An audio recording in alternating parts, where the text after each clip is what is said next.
प्रभु यीशु मसीह के महान और सामर्थी नाम से आज के इस नए दिन के लिए, सप्ताह के इस दिन के लिए मैं परमेश्वर का धन्यवाद देता हूं। लगातार उसकी बड़ाई की बातें हमारे जीवन में होने पाए, क्योंकि वो विश्वास योग्य परमेश्वर है और उसने विश्वास योग्यता की सेवकाई के लिए हमें बुलाया है। पौलुस की तरह हमारा इस प्रकार से कहना होने पाए कि उसने हमें विश्वास योग्य समझकर उसकी सेवा के लिए बुलाया, क्योंकि पौलुस का उस प्रकार की सेवकाई के लिए चुना जाना केवल उसकी विश्वास योग्यता देखकर ही था। इसी के लिए दूसरा तिमोथी की पत्री के अंत के उसकी यानी पौलुस के अपने जीवन के अंत के समय में पौलुस इस प्रकार इस बातों के ऊपर वो जोर देते हैं कि मैं अच्छी दौड़ दौड़ चुका हूं, मैंने मसीह की सारी बातों को पूरा किया है। और ये भी कहते हैं कि आने वाले दिनों में मेरे लिए एक जीवन का मुकुट जो मसीह देगा।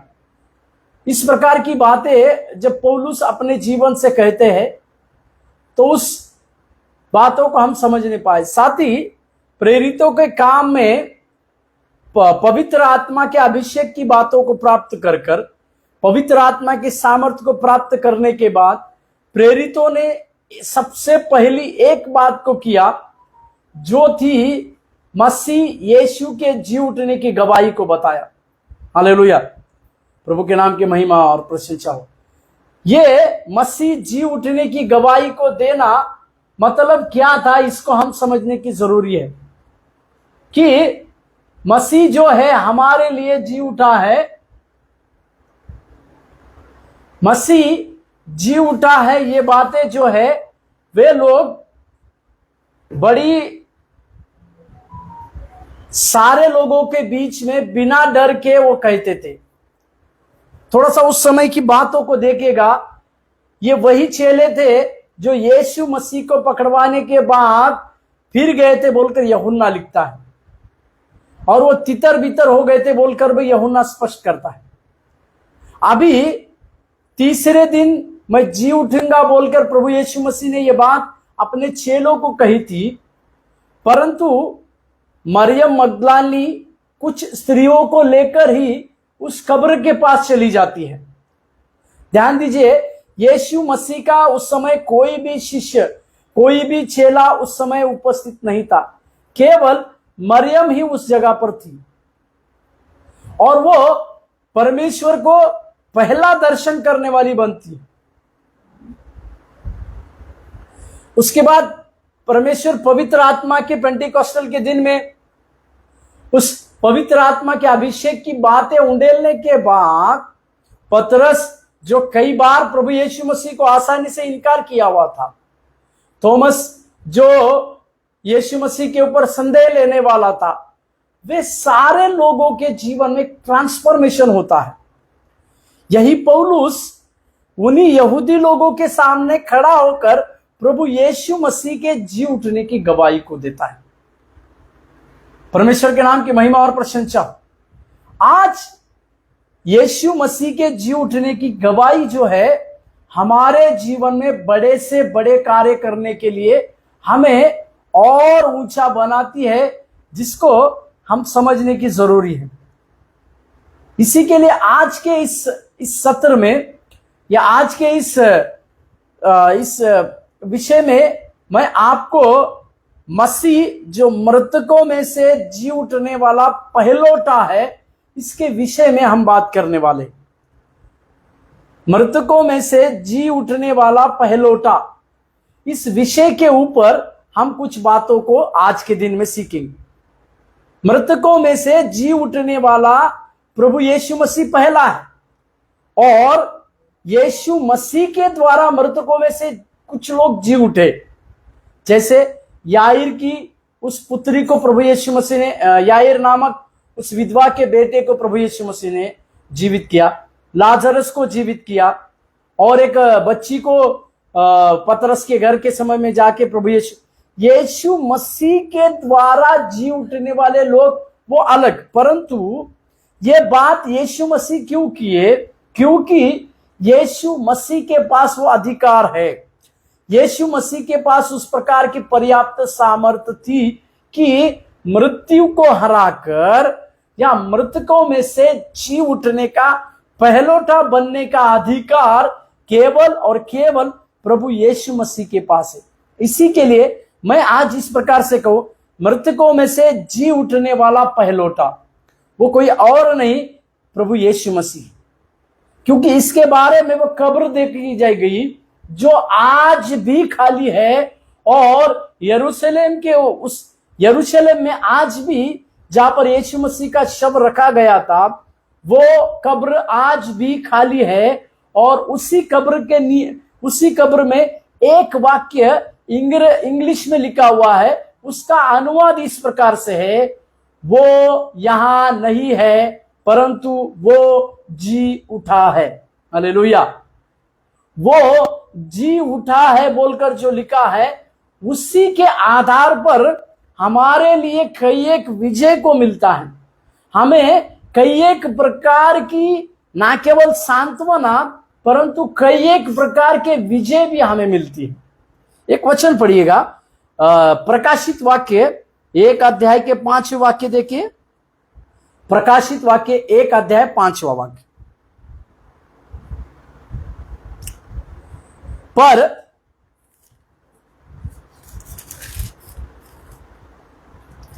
प्रकाशित वाक्य 1 अध्याय 5वां वाक्य, और यीशु मसीह की ओर से जो विश्वास योग्य साक्षी और मरे हुए में से जी उठने वालों में पहलौठा और पृथ्वी के राजाओं और हाकिम हैं, तुम्हें अनुग्रह और शांति मिली।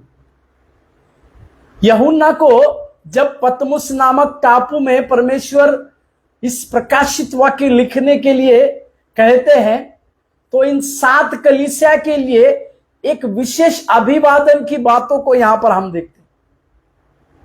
सबसे पहले 7 कलीसिया के लिए परमेश्वर के अभिवादन की बातों को अगर हम देखें तो यहां पर एक विशेष शब्द लिखा गया है यीशु मसीह के लिए, वो विश्वास योग्य, वो साक्षी वाला और मरे हुओं में से जी उठने वाला पहलौठा। प्रभु ईश्वर के नाम की महिमा और प्रशंसा होने। इसका अर्थ यह है कि मसीह ही है वो जो मृतकों में से पहलौठा हुआ या मृतकों में से जी उठा। इसी के लिए पौलुस भी इस प्रकार से कहते हैं, हे मृत्यु तेरा डंक कहां रहा।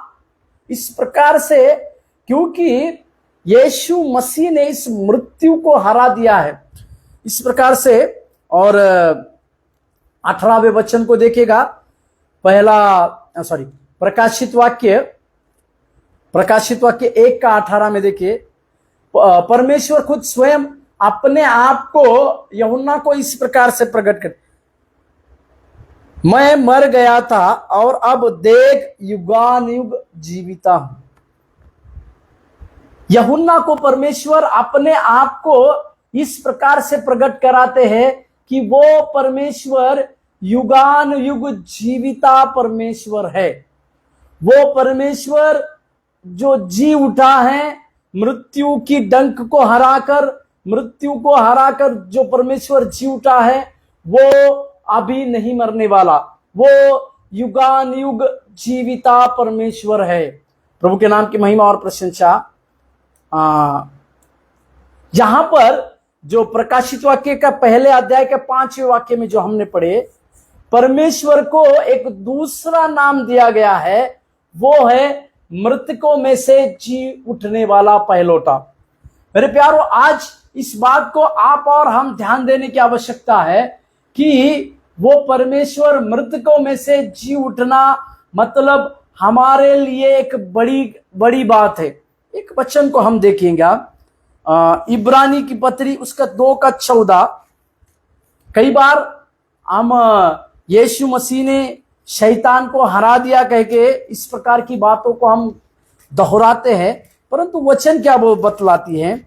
इब्रानी की पत्री 2 अध्याय 14वें वचन, वहां पर इस प्रकार से इब्रानी का लेखक लिखता है, इसीलिए जबकि लड़के मांस और लहू के भागी है तो वह आप भी उनके समान उनका सहभागी हो गया, ताकि हालेलुया, ताकि मृत्यु के द्वारा उसे, जिसे मृत्यु पर शक्ति मिली थी, अर्थात शैतान को निकम्मा कर दे।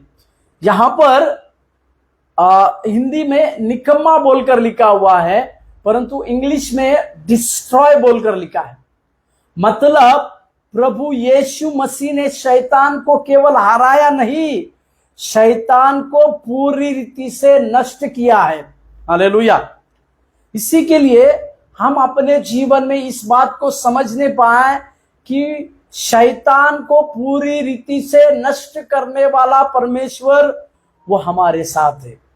शैतान के सारे कामों को और शैतान को ही नष्ट करने वाला प्रभु यीशु मसीह है, जिसे हम समझने की जरूरी है।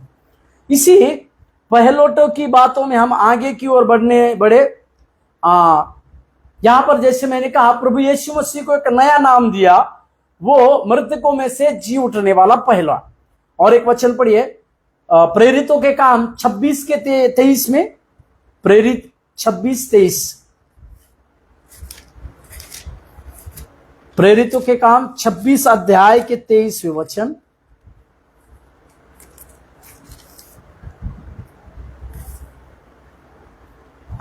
वहां पर इस प्रकार से लिखा है कि मसीह को दुख उठाना होगा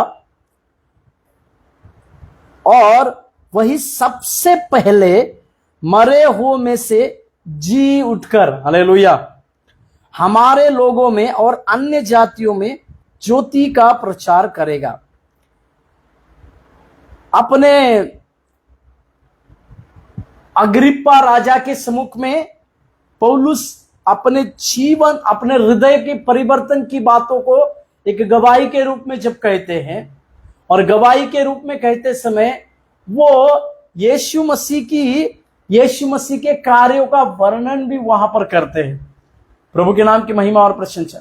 यीशु मसीह के कार्यों का वर्णन इस प्रकार से पौलुस कहता है, यहां पर पौलुस करते हैं कि वो यीशु मसीह जो है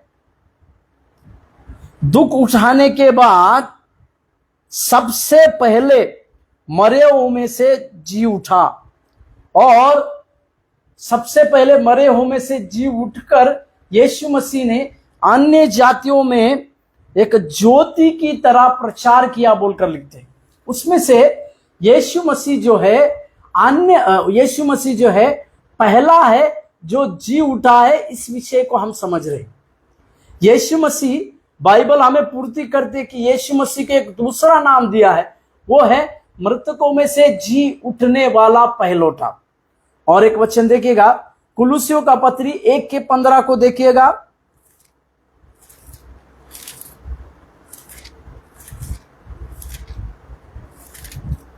कुलुसियों 1:15।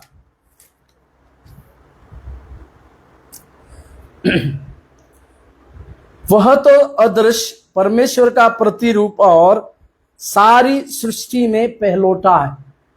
सारी सृष्टि में पहलोटा है, इसका अर्थ वो जी उठने वाले में, सृष्टि में पहलोटा है।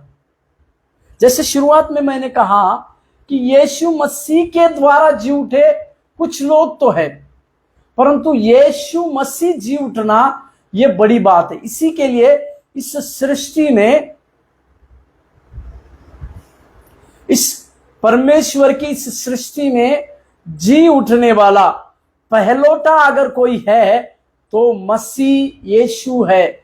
इस बातों को हमें समझने की जरूरी है। प्रभु के नाम की महिमा और प्रशंसा हो। और एक वचन देखिएगा, पहले कुरिन्थियों के पत्री 15 अध्याय 20वें वाक्य। पहले कुरिन्थियों की पत्री 15 अध्याय और 20वां वाक्य में देखिए,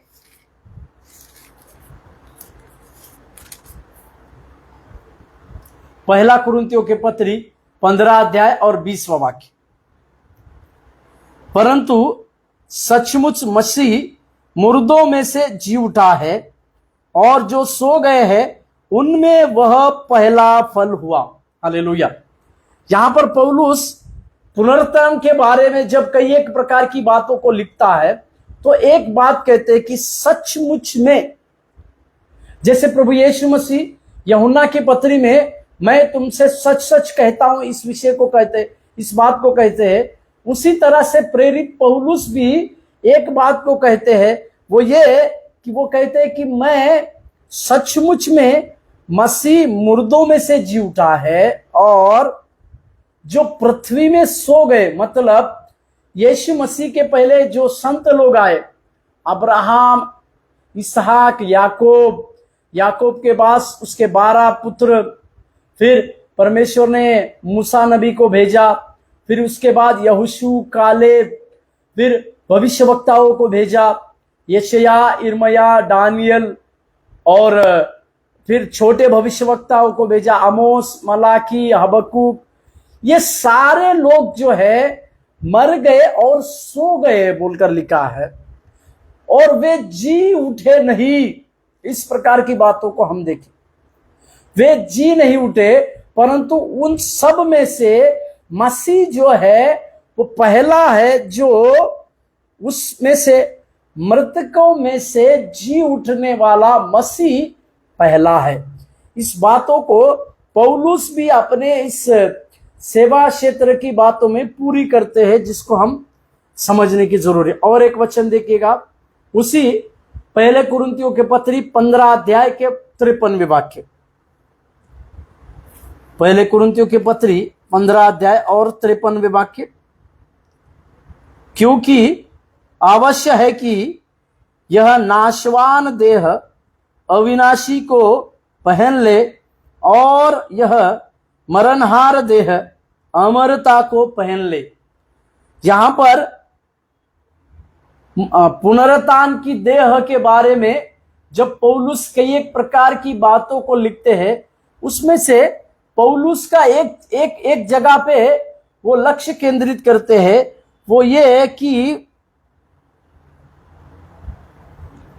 अविनाशी मरणहार देह अमरता को, मरणहार देह मतलब ऐसा शरीर जो कभी भी नहीं मरता, मतलब वो सदा के लिए जीवित होता, जीवित रहेगा, ऐसा देह केवल और केवल यीशु मसीह के पास था।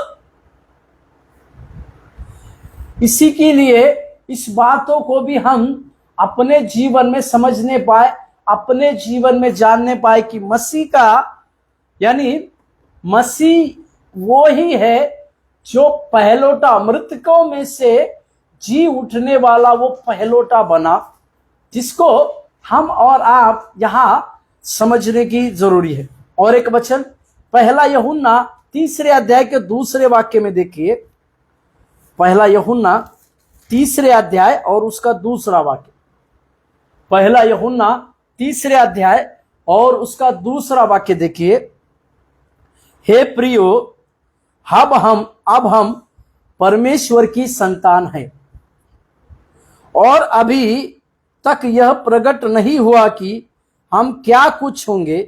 इतना जानते हैं कि जब वह प्रकट होगा तो हम उसके समान होंगे, क्योंकि उसको वैसा ही देखेंगे जैसा वह है। हालेलुया। जो परमेश्वर की संतान है, जो सो भी जाते हैं, वो सोने के बाद एक समय उस मरणहार शरीर से प्रभु जब हमें जिलाएंगे तो हम मसीह को वैसा ही देखेंगे जैसा हमने उसे, जैसा वो था। इसी बातों को याकूब भी यूहन्ना भी इस बातों की पूर्ति करते हैं कि मसीह जैसे था वैसे ही हम उस मसीह को देखेंगे बोलकर।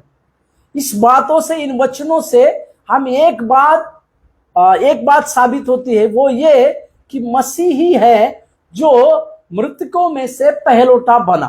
प्रभु के नाम की महिमा और प्रशंसा होने पाए। अभी मसीह का महिमामय शरीर कैसा था? अगर मसीह जो है मृतकों में से जी उठा है, तो एक शरीर मसीह का था, वो साधारण शरीर नहीं था, वो महिमामय शरीर था। इसको हम समझे। और अभी हम देखेंगे मसीह का महिमामय शरीर किस प्रकार कैसा था। पहला बात, मसीह का महिमामय शरीर कैसा था।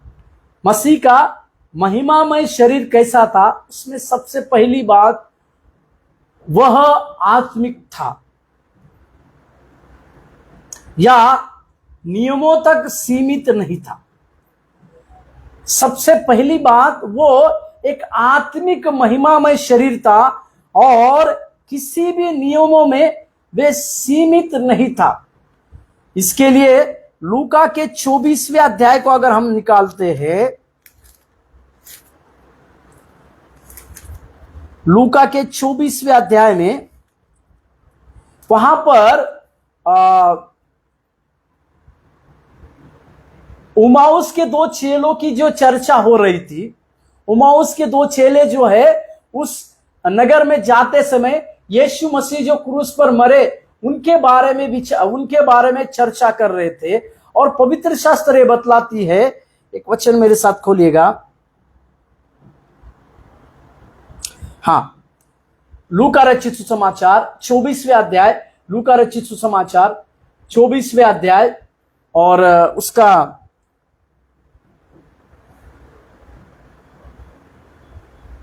15वां वाक्य को देखिए। लूका रचित सुसमाचार 24वें अध्याय 15वां वाक्य।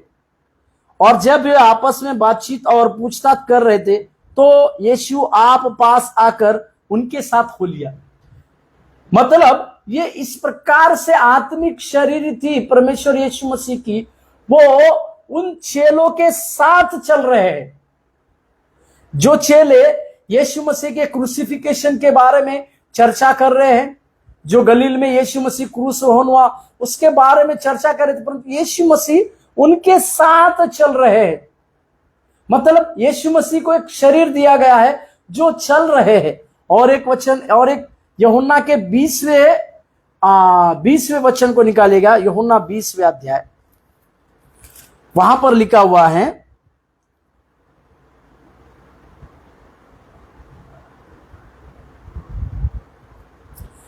यूहन्ना 20 अध्याय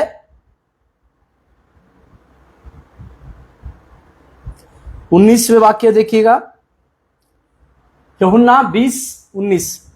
उस दिन जो सप्ताह का पहला दिन था, संध्या के समय, जब वहां के द्वार जहां चेले थे यहूदियों के डर के मारे बंद थे। वहां पर देखिएगा, चेले लोग एक घर पे बैठे हैं। यहूदियों के डर के मारे वो एक घर में वो बैठे हुए हैं, द्वार बंद है। और वहां पर लिखा है, तब यीशु आया और उनके बीच में खड़ा होकर उनसे कहा, तुम्हें शांति। यीशु को वो द्वार अभी रोक नहीं सकती। यीशु को ये द्वार रोक नहीं सकती आने के लिए। इसी के लिए बंद द्वार के अंदर से यीशु मसीह जाकर उन लोगों के बीच में खड़े होते हैं और उन्हें शांति का अभिवचन को देते। इसी के लिए मैंने कहा वो एक आत्मिक था और नियमों तक सीमित नहीं था। किसी प्रकार के नियम यीशु मसीह के इस देह को सीमा नहीं कर सकते। यानी यीशु मसीह प्रकट हो सकते थे और गायब भी हो सकते थे। जैसे उमाउस के उन चेलों के बातचीत करने के बाद यीशु मसीह चले गए और इस 20वें अध्याय में द्वार बंद रहने के बावजूद भी यीशु मसीह उधर आए। इस बातों का संकेत अगर हम देखें तो ये शरीर में यीशु मसीह कहीं पर भी प्रकट हो रहे हैं और कहीं से भी कहीं पर गायब हो सकते थे। दूसरी बात, इस शरीर की यीशु मसीह के, वह शारीरिक था। ये जो महिमामय शरीर जो है वो शारीरिक था। मेरे साथ एक वचन को देखेगा, उसी यूहन्ना के 20वें अध्याय को अगर हम देखते हैं, यूहन्ना के 21वें अध्याय को अगर हम देखते हैं, उसके पहले 20वें अध्याय में अगर देखते हैं, मैं फिर से कहूं, वह शारीरिक था बोलकर लिखा हुआ है। इसका मतलब क्या है कि वो यीशु मसीह का शरीर जरूर महिमामय था परंतु वो शरीर में था। देखिए यूहन्ना 20वें अध्याय में 25वें वाक्य, जब अन्य चेले उससे मतलब थोमा से कहने लगे, हमने प्रभु को देखा है। तब मतलब थोमा ने उससे कहा, जब तक मैं उसके हाथों के कीलों के छेद ना देख लूं और कीलों के छेदों में अपनी उंगली ना डाल लूं और उसके पंजर में अपना हाथ ना डालूं, तब तक विश्वास नहीं करूं।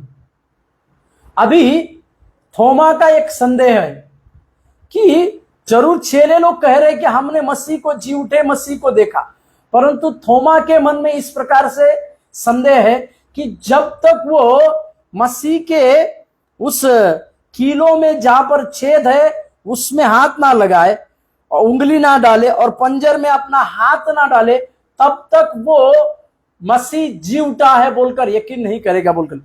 परंतु उसके 8 दिन के बाद मसीह ने एक समय को लिया। 8 दिन के बाद जब मसीह आए तो मसीह उनके बीच में खड़े हुए। 27वें वचन देखिए, यूहन्ना 20:27।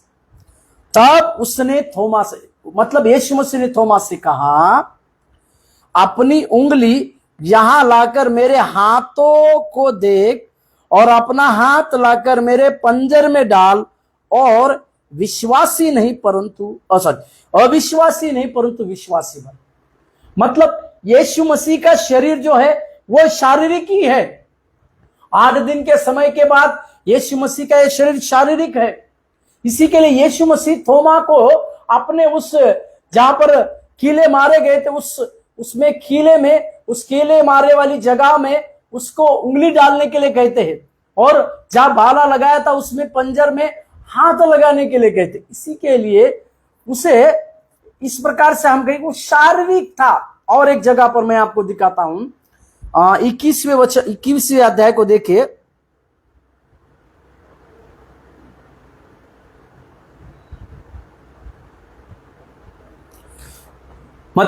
यूहन्ना 21वें अध्याय और 10वें वचन को देखिए। यीशु ने उनसे कहा, मतलब पतरस, थोमा और उसके साथ जो मछली पकड़ने के लिए जो चेले लोग गए थे उनसे, यीशु ने उनसे कहा, जो मछलियां तुमने पकड़ी है उनमें से कुछ लाओ। तो शमौन पतरस ने डोंगी पर चढ़कर 153 बड़ी मछलियों से भरा हुआ जाल किनारे पर खींचा और इतनी मछलियां होने पर जाल न फटा। 12, यीशु ने उनसे कहा, आओ भोजन करें। चेलों में से किसी का साहस न हुआ कि उससे पूछे, तू कौन है, क्योंकि वे जानते थे कि यह प्रभु है। यहां पर यीशु मसीह मछली को अपने शिष्यों के साथ खाने की बातों को देखते। यहां पर शरीर के लिए जैसे भूख लगती है उसी तरह से मसीह को जी उठने, यीशु मसीह के इस शरीर को भूख लगी और उन्होंने अपने चेलों के साथ इस मछली को खाया बोलकर लिखा है। इसका मतलब यहां पर हम इस बात को, यह बात स्पष्ट होती है कि मसीह का शरीर एक शारीरिक था। तीसरी बात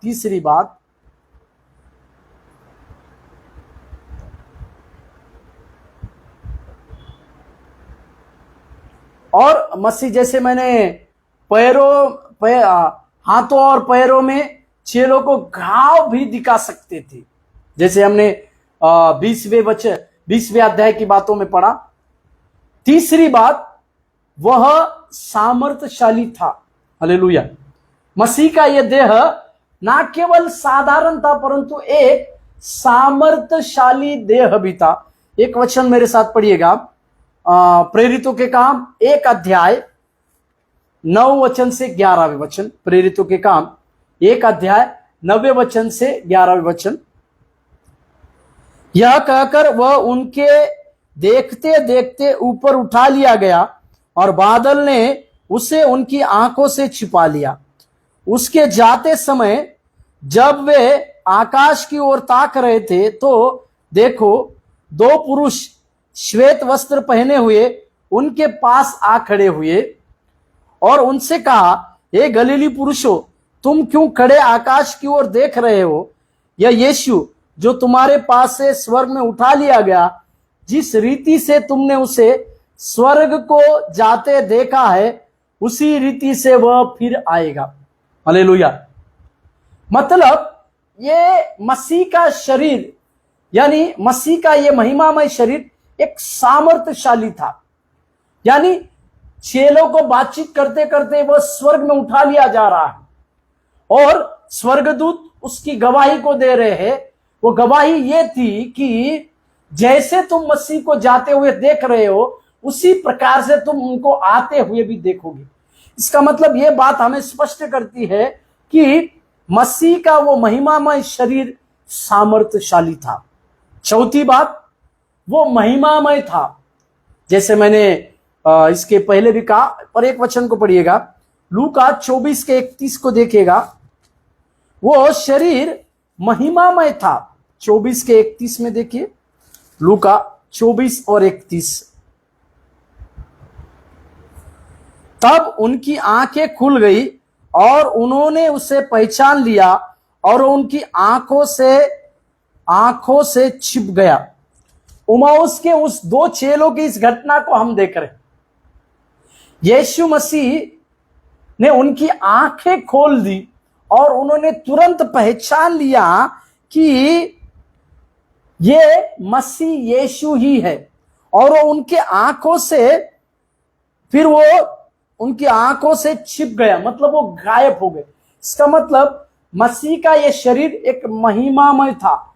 मतलब जब उमाउस के दो चेलों के साथ साथ मसीह जा रहे हैं, तब ये दो चेले उनको पहचान नहीं पा रहे, परंतु मसीह ने जब उनकी आंखों को खोला, जैसे ही उनकी आंखें खुल जाती है, तब वे इस बात को समझ लेते हैं कि मसीह जो है उसका शरीर एक महिमामय शरीर है। परमेश्वर के नाम की महिमा और प्रशंसा हमारे संग होने पाए। और एक वचन को देखिएगा, वह शरीर अविनाशी था। और पांचवी बात, उसका शरीर मतलब प्रभु यीशु मसीह का शरीर अविनाशी था। इसके लिए प्रेरितों के काम 1 के 11 में देखिएगा, मसीह का शरीर अविनाशी था। इसकी गवाही जो है स्वर्गदूत दे रहे हैं। और उनसे कहा स्वर्गदूत ने, हे गलीली पुरुषों, तुम क्यों खड़े आकाश की ओर देख रहे हो? यही यीशु जो तुम्हारे पास से स्वर्ग पर उठा लिया गया, जिस रीति से तुमने उसे स्वर्ग को जाते देखा, उसी रीति से वो फिर आएगा। मतलब उनका शरीर जो है अविनाशी शरीर है, क्योंकि जैसे चेलों ने मसीह यीशु को जाते समय देखा, वैसे ही चेले कुछ दिनों के बाद उन्हें आते भी देखेंगे। इसी के लिए वो मसीह का शरीर अविनाशी था। मेरे प्यारों, जी उठने वाले, मृतकों में से जी उठने वाला पहलौठा प्रभु यीशु मसीह। मृत्यु उस परमेश्वर को हरा नहीं सकी, मृत्यु उस परमेश्वर को रोक नहीं सकी। वो जो गुफा जो थी, वो कब्र यीशु मसीह को जी उठने के लिए रोक नहीं सकी। यहां तक कि अधोलोक के फाटक भी यीशु मसीह को तीसरे दिन जी उठने के लिए रोक नहीं सकी। वो जी उठा परमेश्वर है, वो पहलौठा परमेश्वर है। जी उठने में सबसे पहलौठा बना हुआ वो परमेश्वर है, जिसे हम समझने की जरूरी है। और ना केवल वो जी उठा परमेश्वर है, परंतु साथ ही साथ वो परमेश्वर है। उनके महिमामय शरीर की कुछ बातों को हमने सीखा। उस मसीह का महिमामय शरीर कैसा था? वो आत्मिक था। मतलब उसको किसी भी प्रकार की सीमा या नियम नहीं थे। यानी यीशु मसीह कहीं पर भी प्रकट हो सकते थे और गायब हो सकते थे। वह महिमामय शरीर शारीरिक था। जैसे वो मछली को खा सकते थे, हाथों और पैरों को, चेलों को खाओ अपने दिखा सकते थे। तीसरी चीज, वह शरीर सामर्थ्यशाली था। चौथी चीज, वह एक महिमामय शरीर था। और पांचवी, वह शरीर अविनाशी शरीर था। मेरे प्यारों, इतनी सारी बातें आज हम सीखे, तो इसमें से हम एक ही बात को अपने जीवन में समझे और एक ही बात अपने जीवन में लगातार जानने की कोशिश करने पाए कि मसीह ही है जो मृतकों में से जी उठने वाला वो पहलौठा है। आज हम अपने जीवन में इसी बात को समझने पाए कि मसीह का जी उठना हमारे लिए कितनी बड़ी बात है। हम भी प्रेरितों के काम पहले अध्याय के 11वें वचन के अनुसार जैसा मसीह गया है, स्वर्ग में उठा लिया गया है, वैसे ही हम उस मसीह को देख पाएंगे। इस प्रकार के सौभाग्य की बात परमेश्वर ने हमें दी है। इसी के लिए हम इस बात को समझने पाए कि उस मसीह के, उस शरीर के, उस मसीह को जब हम उस स्वर्ग से आते समय देखेंगे, जैसा वो स्वर्ग में उठा लिया गया था वैसे ही हम उनको देखेंगे। हमारे लिए एक महिमामय बात होगी, हमारे लिए एक अद्भुत बात यह होगी जो मसीह को हम इस प्रकार से देख पाए। परमेश्वर के नाम की महिमा और प्रशंसा हो। आइए हम इस सत्र को प्रार्थना करें और खत्म करें। धन्यवाद हो प्रभु, धन्यवाद हो प्रभु, धन्यवाद हो। आनंद आनंद आनंद है, आनंद आनंद आनंद है। सियोन जलाल वे वास करेंगे, बाप की दहनी ओर बैठ जाएंगे, ये हमारा सौभाग्य है। बाप की दहनी ओर बैठ जाएंगे, ये हमारा सौभाग्य है। हल्लेलुया सदा गाएंगे, हल्लेलुया सदा गाएंगे हम प्रभु यीशु के लिए, हम प्रभु यीशु के लिए। आनंद आनंद आनंद है, आनंद आनंद आनंद है। आनंद के तेल से मस किया है, आनंद के तेल से मस किया है।